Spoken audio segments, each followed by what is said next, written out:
Live on camera action over here.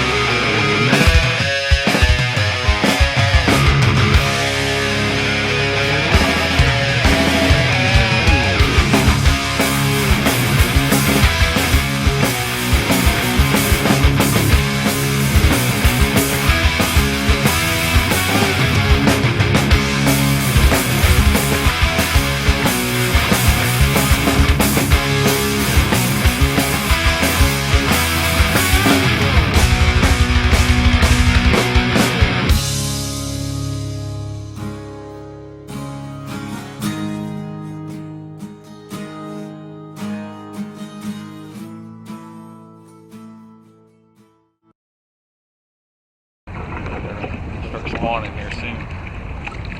Yeah, the female I released was fat. Yeah. I released one today, man. I turned one free. They're good. That's all right.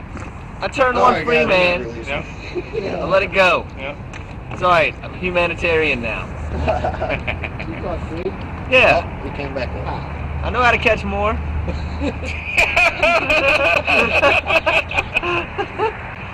Yep. You got two? You got two, Mike? One. One and one. 1 and 0. And 0. So much better at this than anybody else. Oh yeah. This is a good one. Yes, sir. They are hungry over here. That's big. I got the on the shoulder hook set up. What? You missed him and put it back down. He bit it on the way back down. That's right.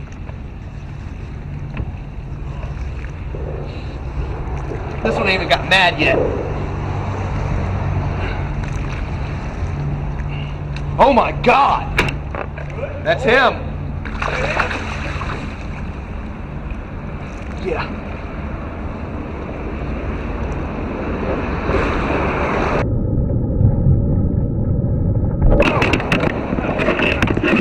That's her. On the nose. Right there, right there. Yeah, that's it. Right at 23. Yeah. Right I mean, on it. Yo, yeah. Let me see. Oh, coming out!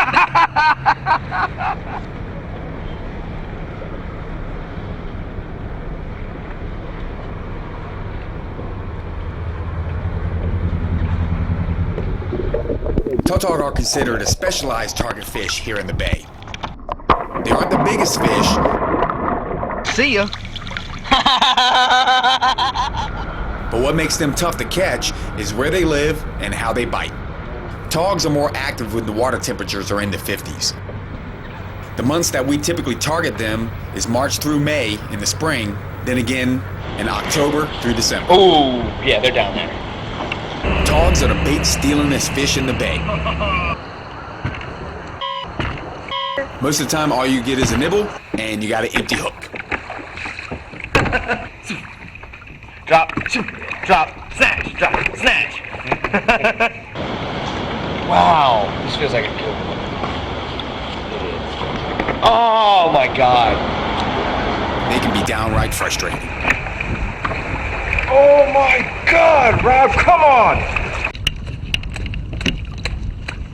They live in the structure, so if you're not losing rigs, you're not fishing in the right place. I just lost 3 f***ing sinkers in a row.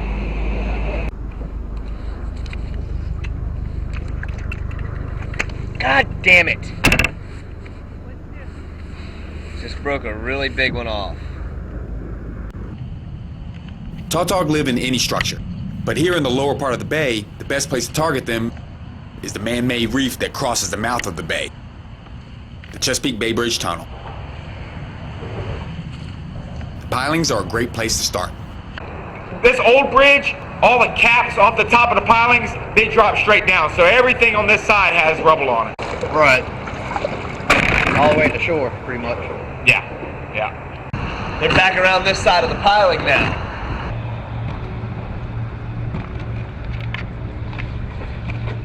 The first island of the bridge is 3 miles out. As long as you have experience in open water, it's worth the paddle to fish around the island. The rocks that make up the island step down to the sand pretty far out. There's a lot of structure here to fish. Tautog will wedge themselves into the rocks. It's their defense mechanism. I released this one, and before he could even swim down, he found a hiding spot. Holes in the rock piles are what we are looking for. If I can find that drop back into that hole again, I'll catch another one. You can tell the difference between male and female tautog. The male has a predominant white belly and a larger chin and head, with more of a grayish color to it. Females are camo color and have a normal looking head. They spawn in the spring, so when the females look like this, we let them go. Part of this specialized fishery is the equipment that we have to use to target them. With how lightly these tautog bite, we have to use the most sensitive line and rods. Braided line is the standard. I'm using 65-pound braid. I like to use graphite rods, and I carry 2 of them with me. One is for heavy current. I use 6 to 10 ounces with that one. The other one is for light current. That one I use 3 to 4 ounces with. In shallow water, or at the ships, I can go smaller and lighter tackle. My light rod is a medium-heavy Shimano Claris, rated to 1 1/4 ounces. My heavy rod is a Shimano Compre Muskie rod. This one's rated to 1 to 3 ounces. I like to use the Daiwa reels because you can engage the reel with one hand. The reel getting the tautog out of the rock's power is in the rod. The surgeon's knot is my leader to line connection knot. I cut off about 6 feet of leader, lay both ends together, make a loop, pass both the leader and the line through the loop 4 times. Carefully pull it tight. On the bottom of the leader, I make a loop for the weight. For the weight loop, I make 1 pass through. A few inches above that, I make another loop for the hook. The hook loop I pass through twice. Tying the weight loop with 1 pass through will let the weight break off before the rest of the rig does. One down here biting, I couldn't set the hook on him because my sinker was hung in the bottom. I could feel him hitting the out of it.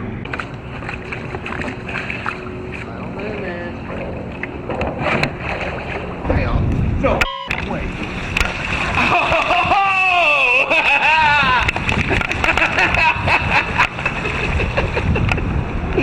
That didn't just happen. Oh. It looks it. Oh man, big one too. Yeah, he is. Oh. Oh. I think that might be him. Nah, he's another 22.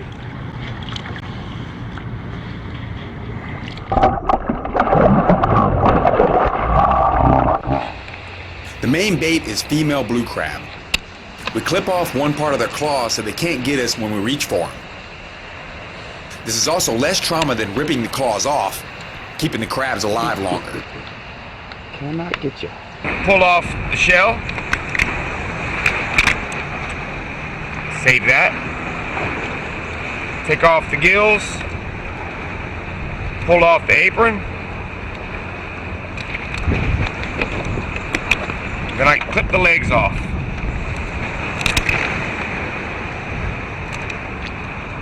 I clip the little face pieces off. Then the other side legs. And cut it into quarters. Cut right down the middle. I cut right through the middle knuckle. Cut one side. Then I pull the scissors through and cut the other side. These dogs will come and scoop that meat. I want that hook right there where the meat is hanging out. The reason why we save the top shell of the crab is the secret tautog bait that's hidden there. Slocum is the head fat of the female crab. I use my scissors and break the mouthpieces at the front of the shell. Then I scrape around the front part of the shell, breaking the connection. Then scrape the slocum out. I cut the slocum in half and use the mouthpieces to help hold it on the hook. It's slimy and really hard to keep on the hook, but it's pretty much guaranteed to bite.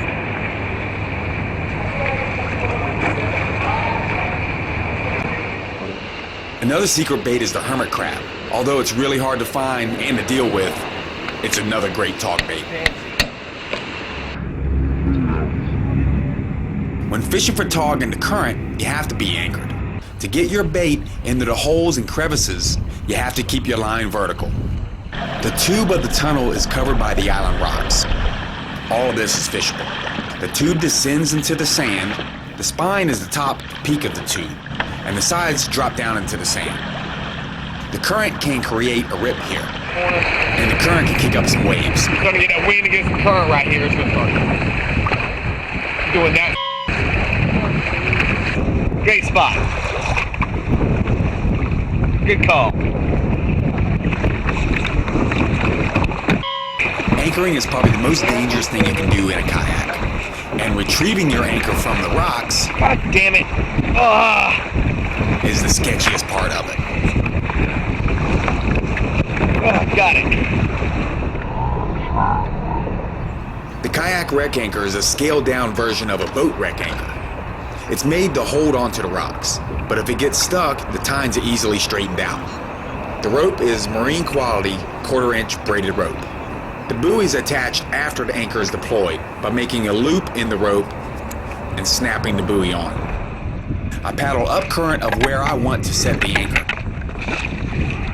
If the current isn't helping me set the anchor, I will paddle back to help the anchor find a spot to grab, without letting it fall into a deep hole. Like I'm locked in. Yeah.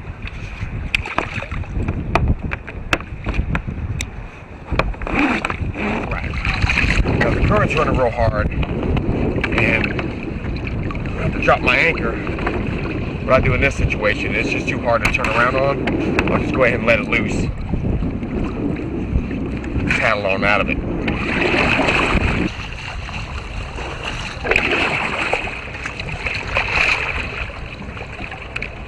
Now to turn around and go back and get it. A little bit easier, a little bit safer.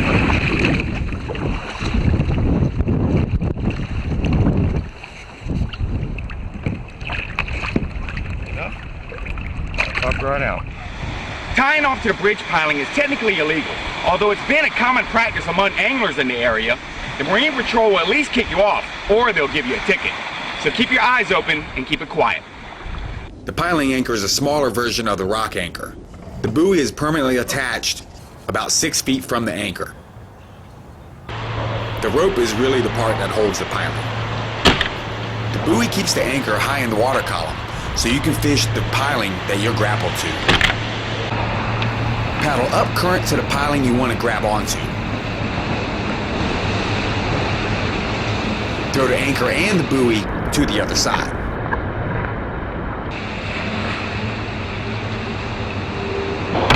Trolley the rope forward.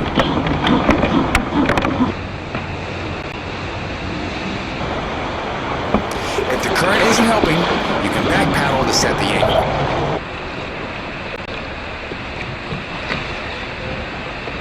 With the buoy tight to the piling, it holds in the current. The coolest thing about this technique is piling hopping. Paddle up and across the piling you were just on. Once your rope is straight, you can pull up your anchor. Yeah. Paddle up to the next piling, grapple on.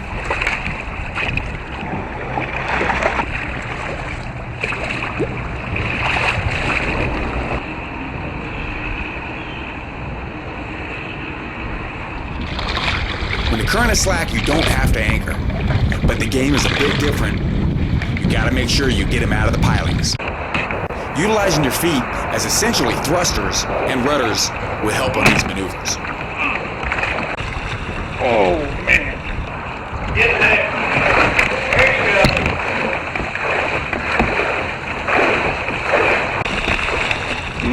God damn.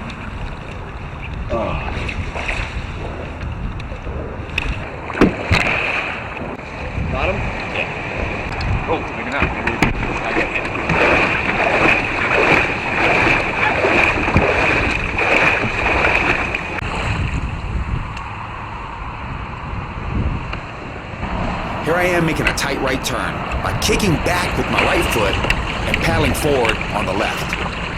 Then I foot rudder to the left and I start the turn. You can control the turn by how deep your foot is in the water.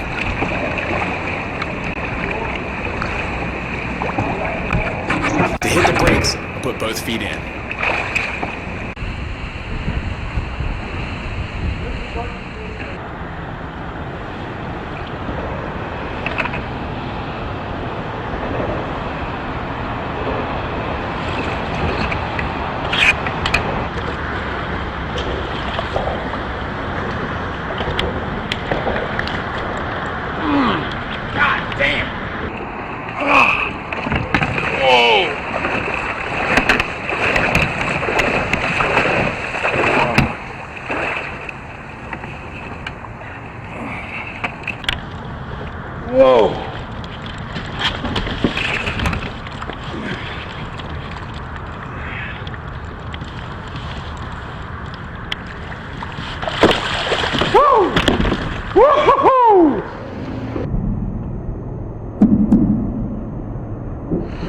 Sometimes the current will make it just too hard to fish. That's current's got it all up now. I think we're in, it is officially like suck hour. Oh, now I got some weird going on. What the No!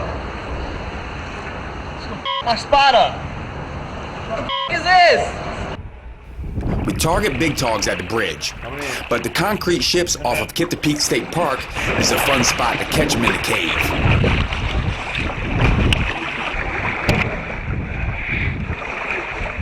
Some of the ships you can fish inside of them. Just keep your eyes open. I'm gonna bite on a fiddler. There you go. Stupid thing. Most of the tog here are in the smaller range.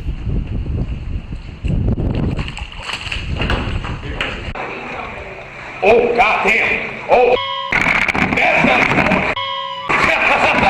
Every once in a while you can come across a decent one.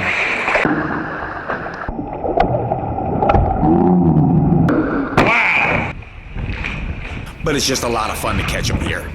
Get back one. Oh. Oh yeah. Oh yeah.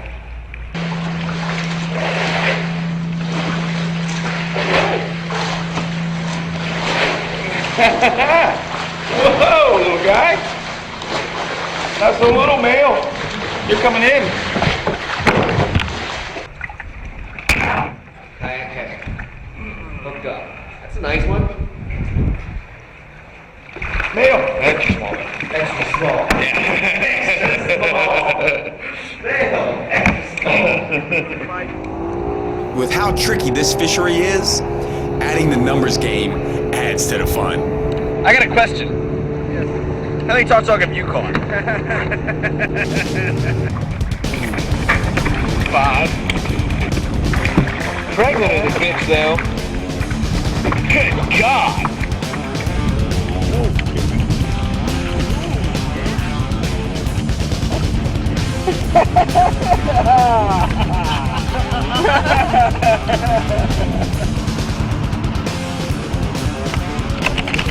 Now, let's see if they understand. God damn you!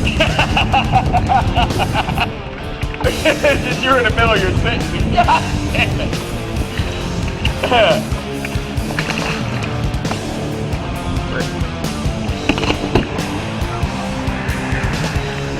No, his game. That's 5.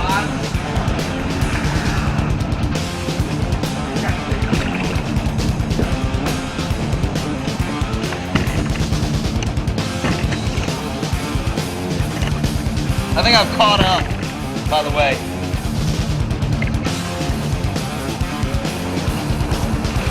But probably like 15.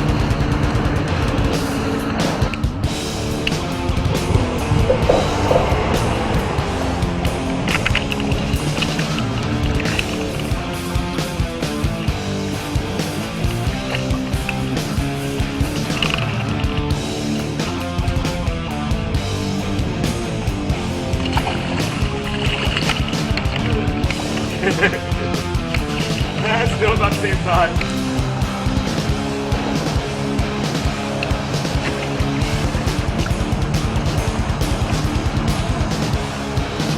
I got the f***ing mother load over here.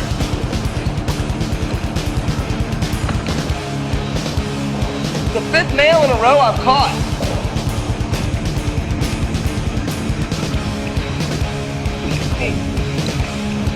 No. Not that big. Oh, probably keep it maybe. Fucking a little bit. Yeah.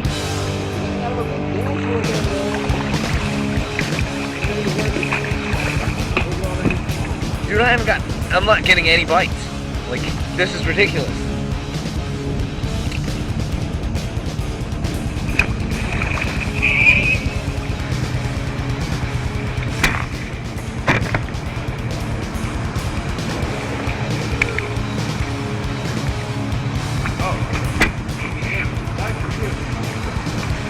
He's in some What? That big? No, he's in some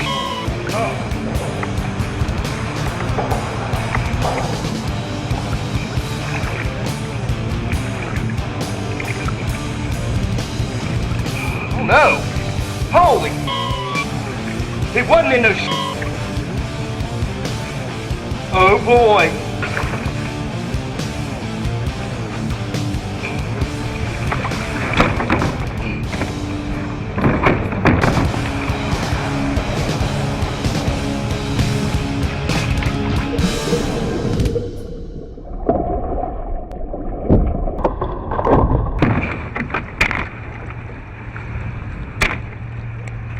Citation. Maybe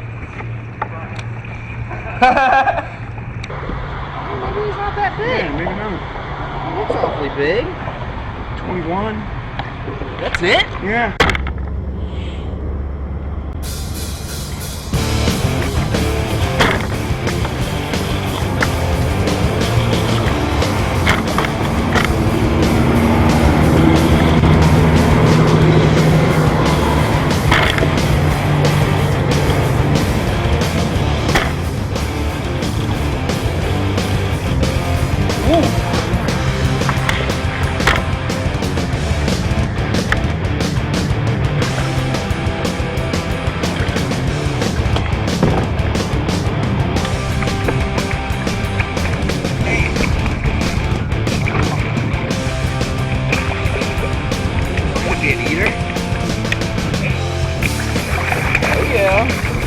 Yeah, she can go back. Yeah. They look real big, man, but they're not. Right. I mean, that fish is only 15 inches. That's not very much bigger than a keep. It's just at the keeper. There you go. You got him a toad. That might be your bull. Oh no. Dog. Oh.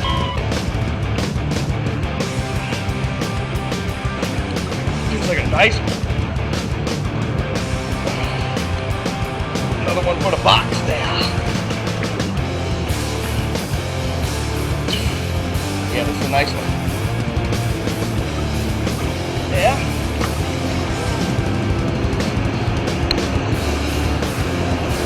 It doesn't matter, dude. Just drop your bait in.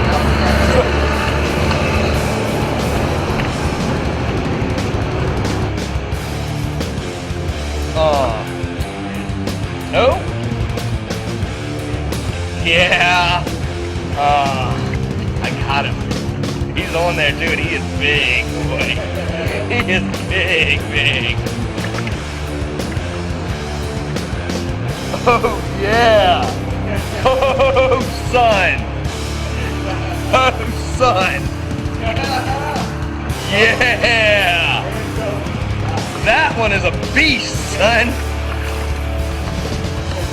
That be the one. You need that in your life.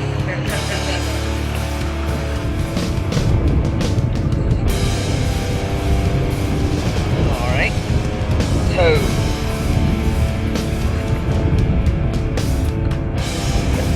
Flounder.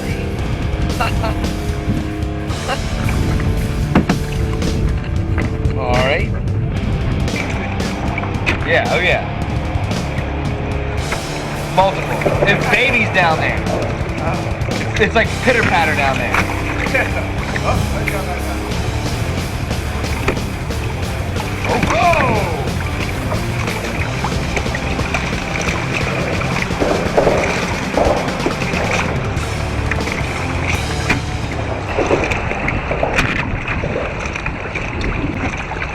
oh, wow! That is a lot bigger than I thought. Wait, a lot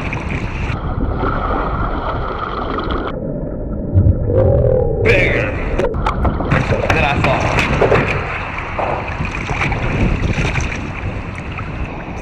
Holy big? They're everywhere. Oh, dude! It's one I broke off. That is your rig. Yep. Yeah, that's my rig in this tog's mouth where I broke off earlier today. So this thing, even with the hook stuck in his lip, was still ready to eat. Again today. Again, on my same bait. Think the hook's bothering folks? I think not.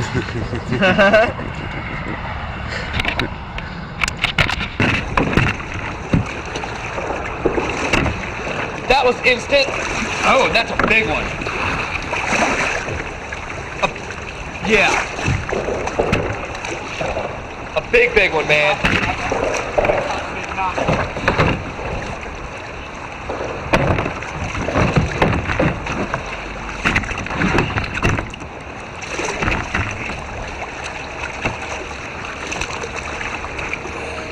Holy sh**.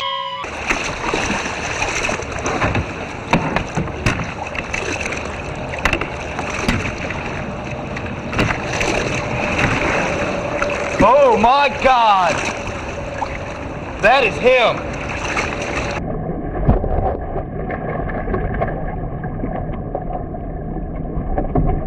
In!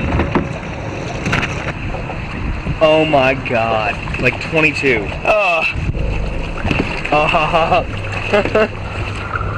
A stud though! In 2013, Rob was looking for his last trophy fish for the Virginia Saltwater Expert Angler Award. A trophy tog is a tough one to get, so we were all rooting for him.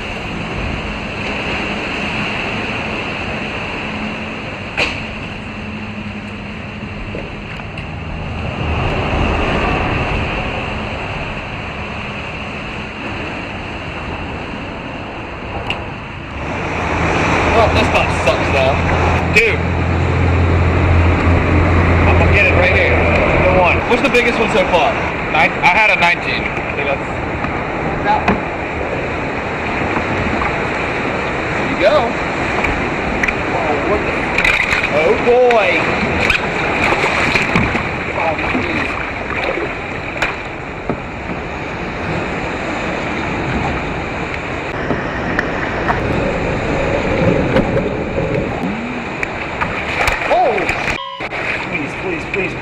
Please. Holy. Oh, that one's gonna be close. That's close. Oh, that one's gonna be close, man. Oh, we've all seen them that size before. How big is it? Come on, Rob. Let that one be it. Oh my God, it's a big. That's it. That's it. Dude. That's it. That's it. That's it. That's it. Yeah! Woo! Yeah! Oh my God damn! The one, number 6, finally.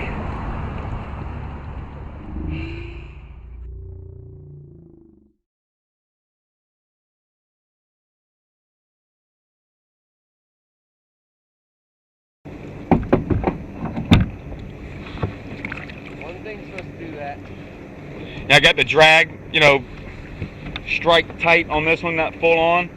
And instead of tightening and dragging when I picked the rod up, I just thumbed it. You know, just kind of make sure it was in there, and then dealt with the drag so I wouldn't lose any.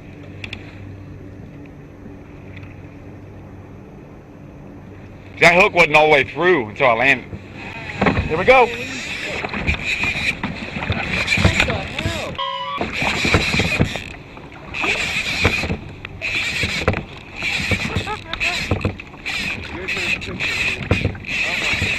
There he is. Whoa.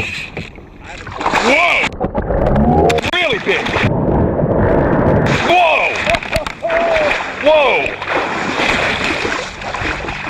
Must have some gut hooks because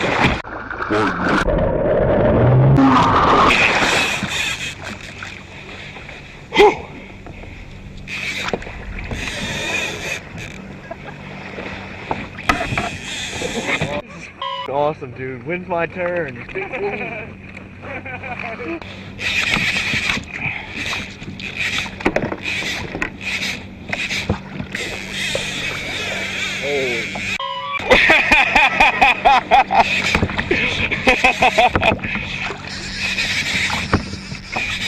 Keep one down. Keep one of your lines down, dude.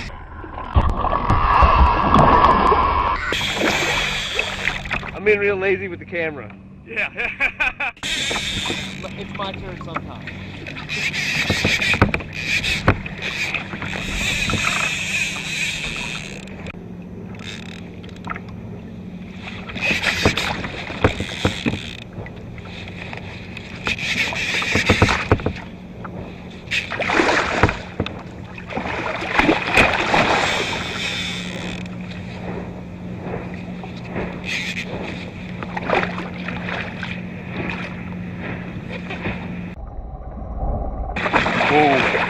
Ooh.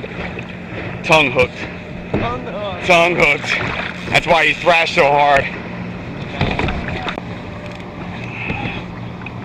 Nice fish. Yeah, he is.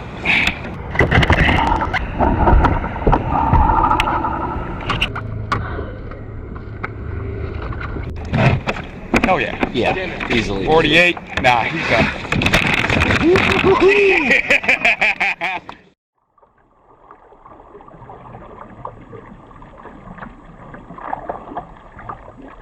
We have an area in the Chesapeake Bay that can pretty much be considered the easiest place for a kayaker to target trophy striped bass. These are the real big stripers, and the migration passes within our kayaking range. These are all over 40-inch fish, and even the 60-pounders are possible out here. But occasionally a small one gets caught. I said hardly satisfying yet seemingly appropriate. A trophy striper in Virginia is 44 inches for a release and 40 pounds for a kill. On a typical fall weather pattern, the cold front sweeps south, chilling the water and triggering the striper migration. The fish from New England meet up with the fish coming out of the Delaware Bay. At the same time, the Chesapeake Bay stripers start their move south. Then everybody closes in on the menhaden and eels that are staging at the mouth of the Chesapeake Bay. The underwater topography off of Kiptopeake on the eastern shore is the attractant.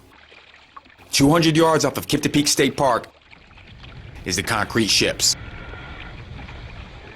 The rig is a basic Carolina rig, 65-pound braid and an egg sinker, 80-pound leader snelled to a 10-aught owner cut and point hook.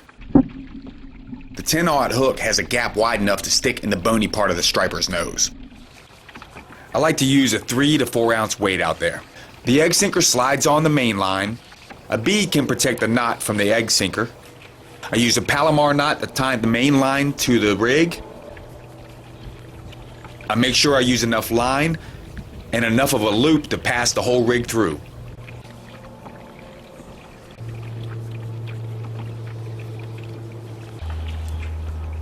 When you have to retie with an eel on the hook, use a big loop, pass your hand all the way through the loop, grab the eel, pull him through, and put him in the water. On my weighted rod, I'm using a Daiwa Saltus. I like to use the boat style rod. I get the butt cut down a few inches so it's comfortable for me in the sitting position. I also really like a fast action rod like this. It gives me better torque and reaction time during the fight. The launch spot is beside the pier at Kiptopeake. We drop our boats, park our trucks, and drag down the walkway. We like to fish 3 hours or so around the slack current. Just like at the bridge, the current here runs 3 hours later than the tide time. When the slack current is at sunset or at night, that's even better. Eels are the bait in this fishery. I got my eels in a coffee can, holes punched in it. If you want that slime to drain out from the eels. Eels will actually die on their own slime, so I don't have any water in it. Just have holes in it and it drains out. And once in a while I put some water in it, let it drain out. To keep the eels for a few days, I keep them in a 5-gallon bucket of salt water with an aerator, and I change out the water every 3 days. Grab one of the eels around the neck like you would a snake.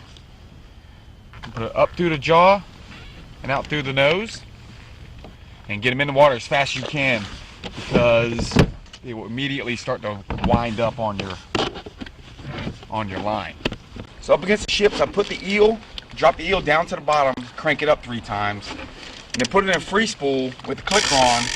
You want that eel just dangling above the bottom, about a couple feet.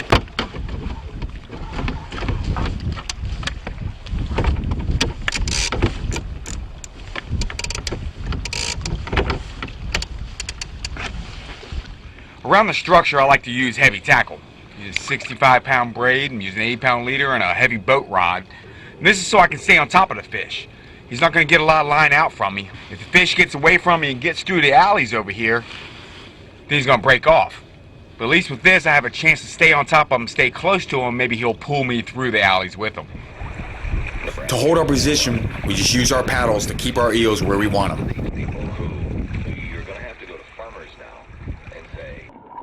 We usually fish around the ships with one rod. Any other is going to scrape against the walls. The eel is going to bounce and try to get down to the bottom. When he does, reel him up and reset.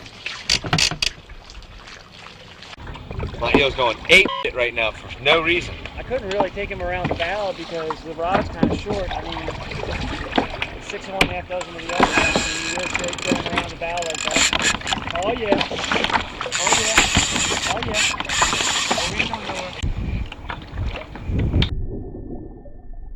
Yeah, that's the shot. I think maybe if the eel does the right dance, the striper lets him pass. Now, even though these fish are everywhere, you can catch them outside the ships, you can catch them right up against the ships, you can catch them in the alleys right here. Another really good spot out here to pound net piling. They don't have the nets in here in the wintertime. The straight line coming out to the pin is good to fish. What you don't want to do is fish the pin. This area still has rigging in it.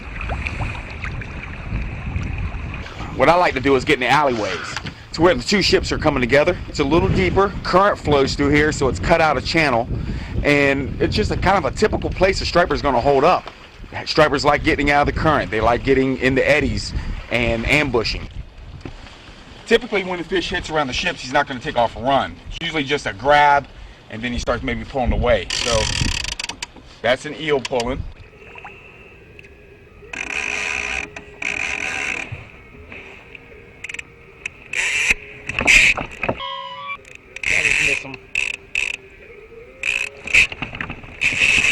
Yep, got him that time.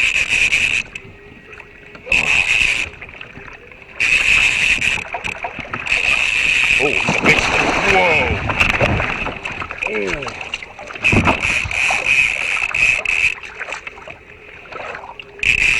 Whoa. That's a big hoss. Oh, yeah. Oh, son. It's a nice one, too. Yep, yep.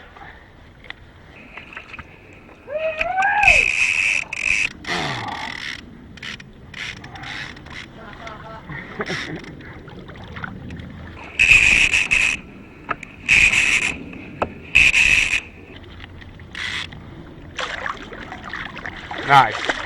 Real nice. Pretty fish.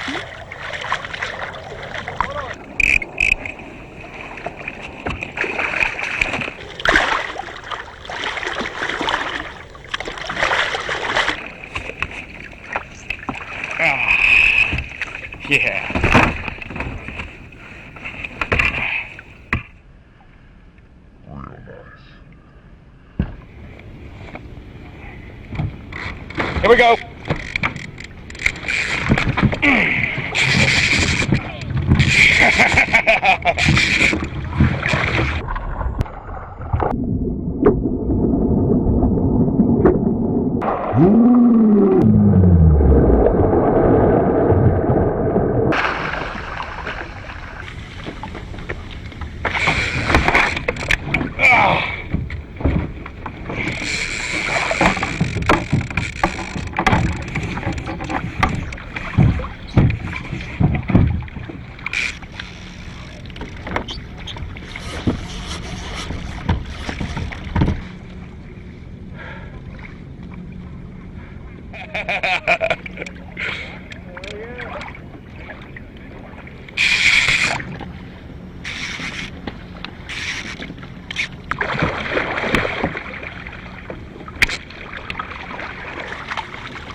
Yeah.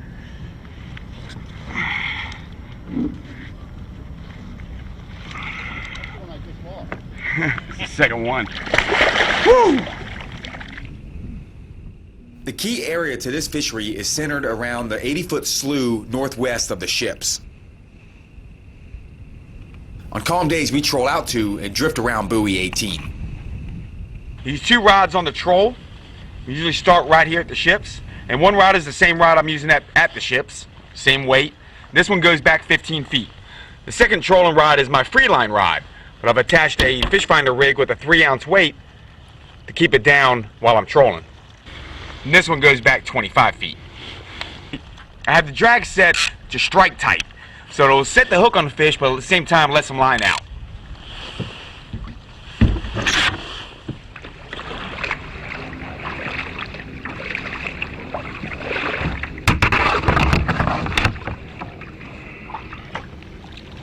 We'll start the troll at the ships, because you can catch them anywhere out here.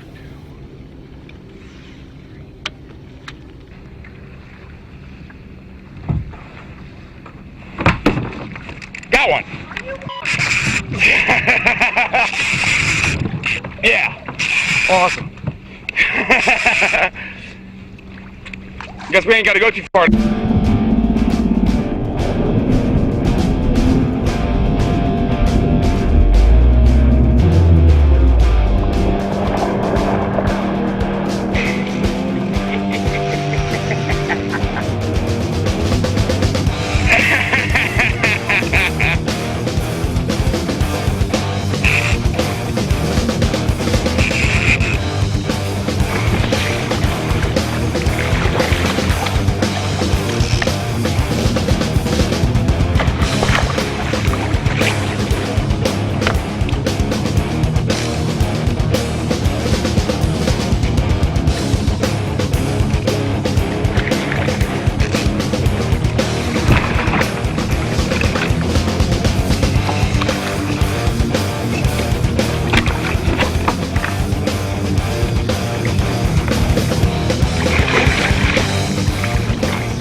Sometimes you don't have to go that far.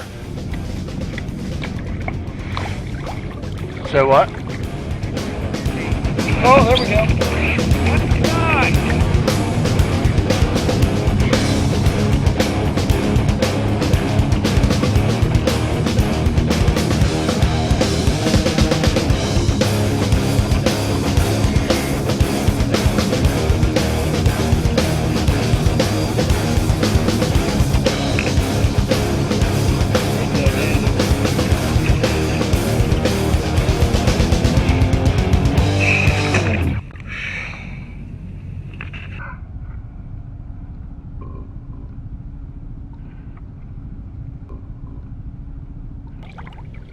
Stiff? When conditions are right, we will take the current out to buoy 18. We make sure we time the slack current so we can make the current back.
When we have time to do a long drift, we troll out to buoy 18, then start our drift on the incoming current.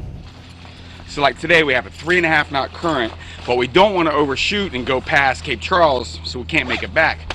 3.5 knot current is going to take us to about Plantation Light in about 2 hours. So we're launching here at 10 o'clock when we have a slack tide at noon, so we don't want to overshoot it. A 3.5 knot current is like paddling on a treadmill.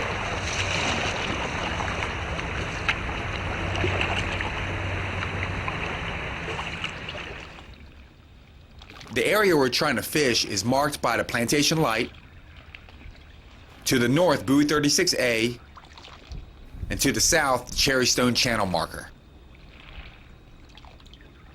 When the slack current is around midday, we can go out and back from the same launch. The two launch spots are Cape Charles and Kiptopeake. When we have an outgoing midday slack, then an incoming current, we launch from Cape Charles with the current.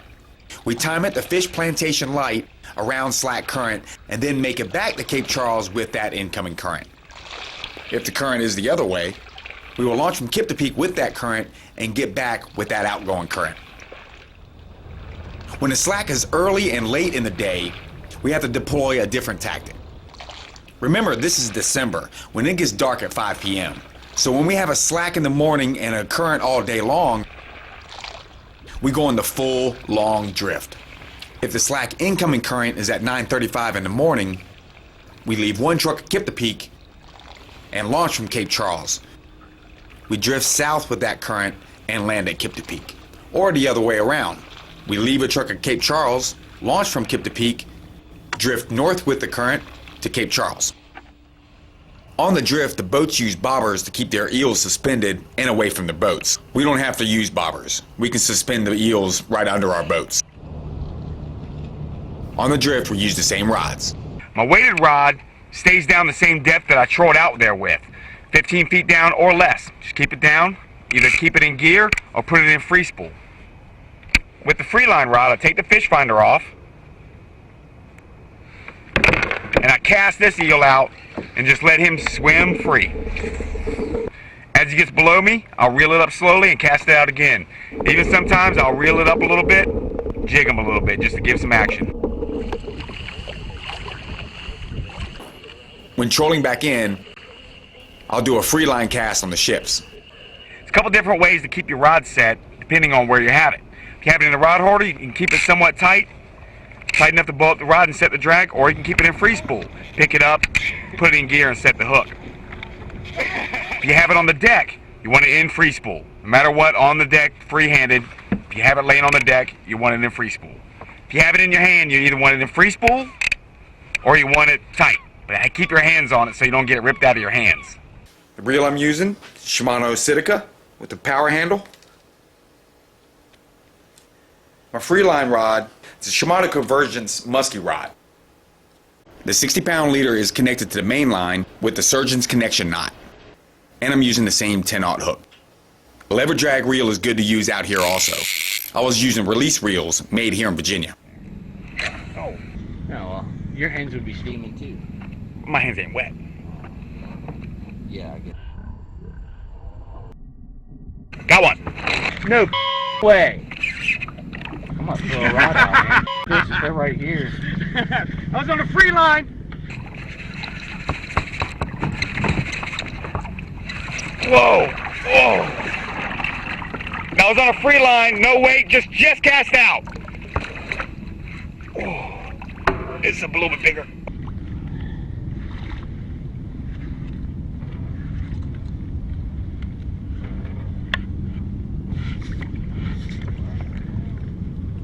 Wowee. Yeah, he's bigger. He's a bigger one. That's a bigger one.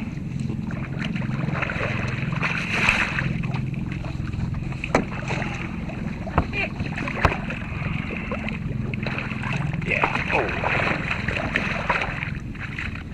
Ooh. Oh, I got him.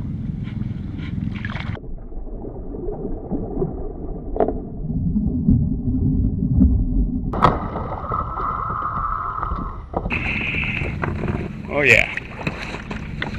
A little bit bigger on this one. Oh yeah. Yeah. That would be in the 46 to 47 inch range. Woo!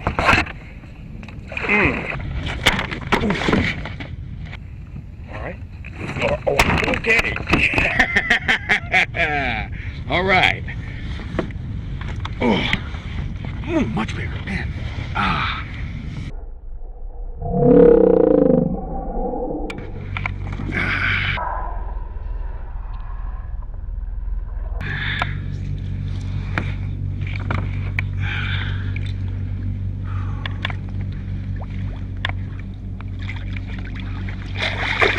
Oh yeah. I like to use heavy tackle, especially around the structure. But on the drift, you can lighten up. Rob's been going for a line class record on these striper. Eat it, eat it, eat it, eat it. Eat it. Eat it, please eat it. Eat it, eat it. Eat it. He's got to beat 45 pounds, 5 ounces to get the 8-pound line class record. Yeah, it's gonna be a little while.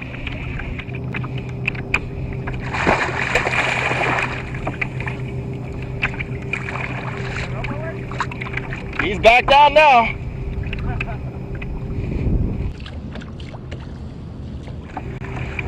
I love this.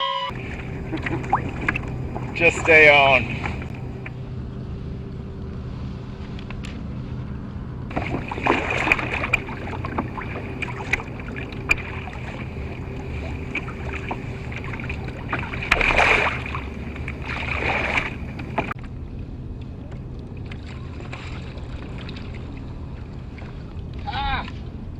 Yeah.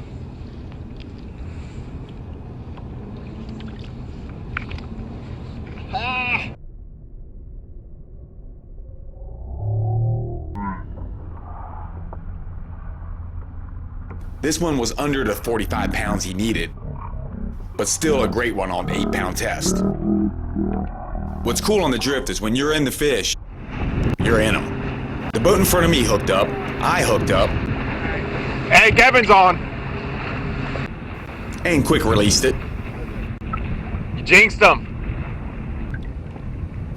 Jay hooks up,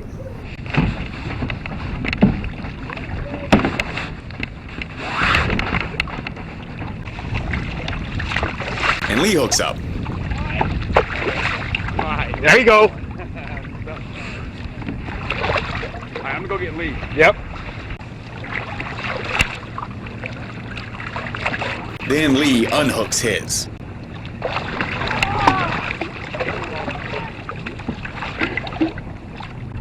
Shouldn't do that.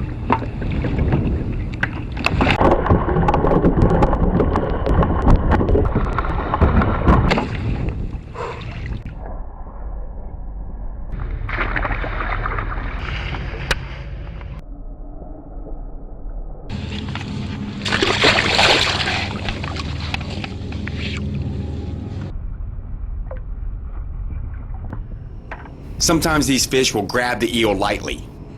Here we go. Damn. Short striking. Wow. Or grab and spit it out. Oh, got one. Oh!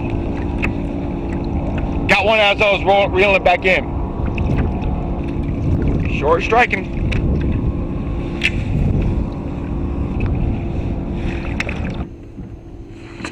Damn it. There we go. Got you that time. Damn it! Wow! How'd I miss that? I had him stuck, I was sure.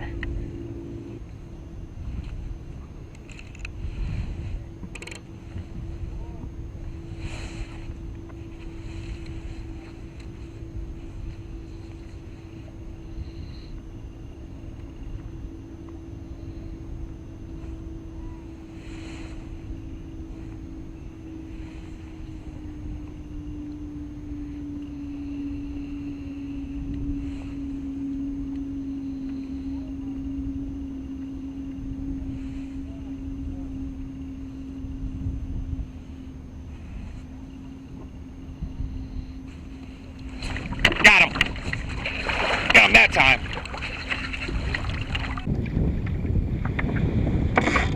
Here we go. Oh. Whoa. Here we go.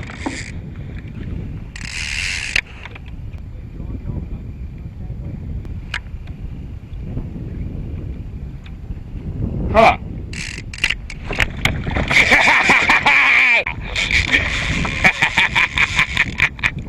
That was awesome. Oh, we got a fish on it. Got a fish on.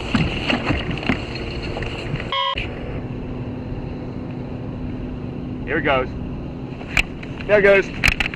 Got him that time. Oh, there it goes.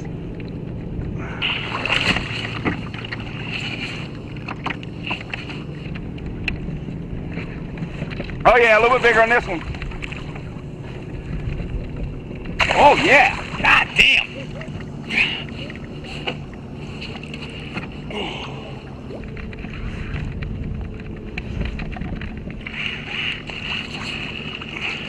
Woo-hoo-hoo.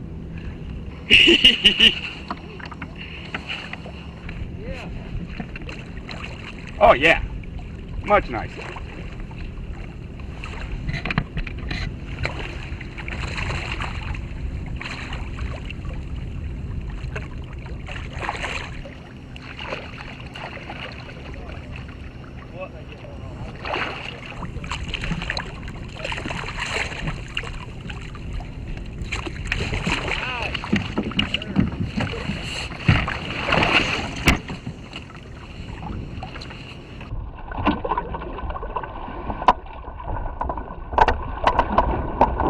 Typically when the bay water temperatures drop below 42 degrees, the bait and the fish move out into the ocean and south.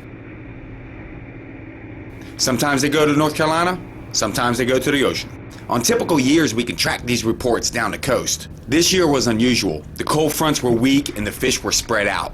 When we had them off of Kiptopeake, we were still hearing reports from them up in the bay, on the ocean side of the eastern shore, off Ocean City, even off Cape May, and out in the ocean. But no matter what, when these late December cold fronts move in, they move out.